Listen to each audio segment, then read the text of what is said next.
Don't you worry, the clip's about to begin, but don't forget to subscribe.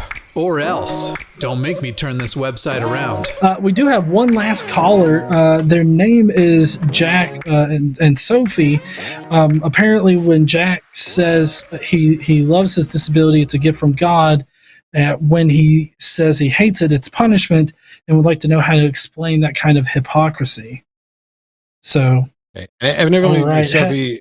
Sophie helps Jack communicate. So, I think Jack had emailed or tried to call before, and we didn't get him on. So, welcome. How are you? Hi. Hi. How are you? Hi. How are you?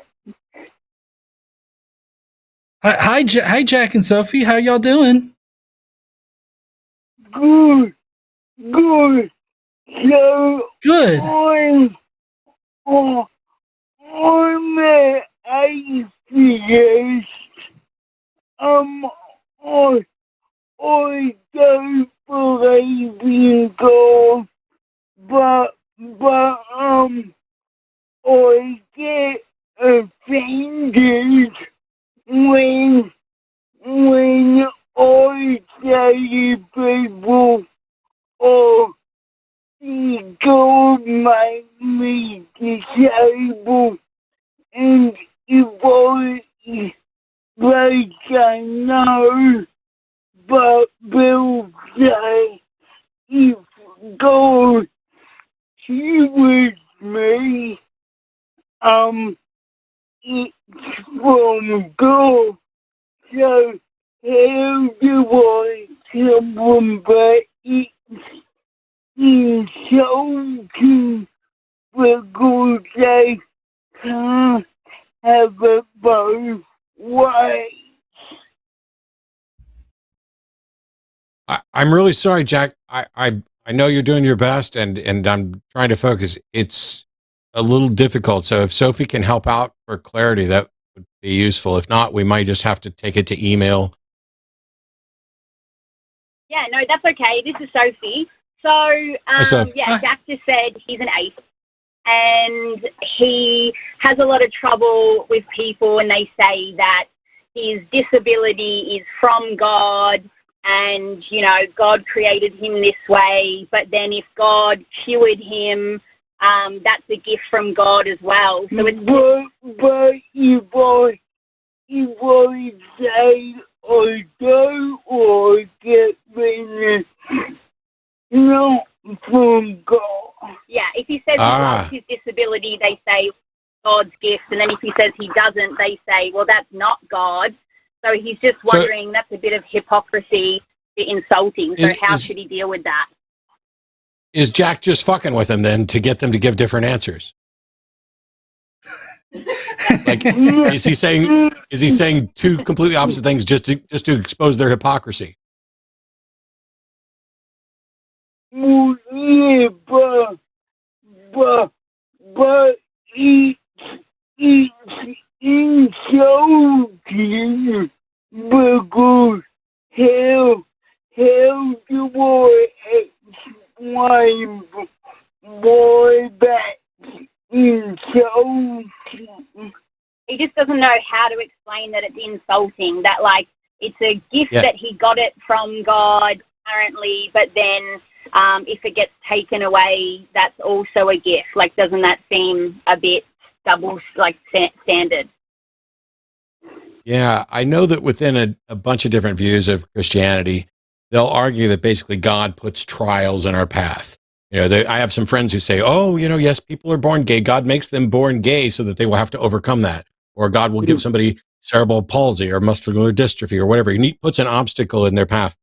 And I think for me, perhaps one of the best things to point out is, well, how can it remotely be a reasonable, fair, loving God if he's just going to arbitrarily make it more difficult for some people and make it easier for others? I mean, that level of capriciousness of just saying, you know what, hey, you're going to die of cancer at age 3, and you're going to get cerebral palsy, and you're going to be a billionaire who never has to work at all, and, you know, you're going to get athletes. It's just silly to pretend that you can point to all of these things and say, yes, God did it for this reason. instead, I like to go, I use this during a debate where with the Bible in particular, it says, let God be true and every man a liar. And so every time somebody comes up to me to tell me what God thinks, I'm going to reply to them, I don't care what you think God thinks. If God thinks something, he can talk to me directly. I don't need a middleman. I know that doesn't address the specifics of the disability, but. Yeah. So basically, tell them to go fuck themselves. He said, so basically I tell them to go fuck themselves. Yes, I'm fully supportive of that, Jack. I am 100% supportive of that. And I love the fact that they're probably going to have to lean in and focus and be very attentive as you're explaining this to them. And when they realize that you just told them to go fuck themselves, I would pay extra money to see the look on their face, because that's a perfectly acceptable answer. Oh, that was great. Well,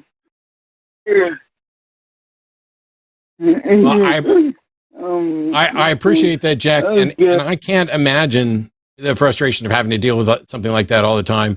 I love the fact that you have good humor about it, and that you patiently waited through us getting through a whole show so that you could take the shortcut and say, you know what, if these people are going to be hypocritical assholes, I should be able to tell them to fuck off. And you're absolutely right, sir. Yeah. Oh, tell you what, Matt, if you ever to Australia again, coming to one of your shows and tell your people something. He said, Matt, if you come to Australia again, he'll come to your show and shout you a beer or something. Absolutely. I would absolutely love that. I don't know when I'll get back, because last time we were there, we did Sydney, Melbourne, Brisbane, and Perth. But I was told that folks near Adelaide were pissed off that we didn't stop there, because there's a ton of churches there. And they were like, why wouldn't the Holy Trinity come there? If I get a chance to come back to Australia, Jack, we will definitely have a beer, my man. Yeah, on me and Melvin. Yeah, okay. Thank you. Thank you. Thank you, Matt. Yeah. Bye, guys. Thank you. Cheers. Thanks, Jack. Thank you guys for calling in. I had great. Oh. Bye. I had great times in Australia. I can't wait to go back. And not the least of which is that now Jack's going to buy me a beer. And how can you go wrong with that? I mean, you really can't. I mean, honestly, I'll jump at the chance for some free beer. Anybody? I'm not even a beer drinker, but I'm up for it. Poland Oktoberfest is my one and only favorite beer.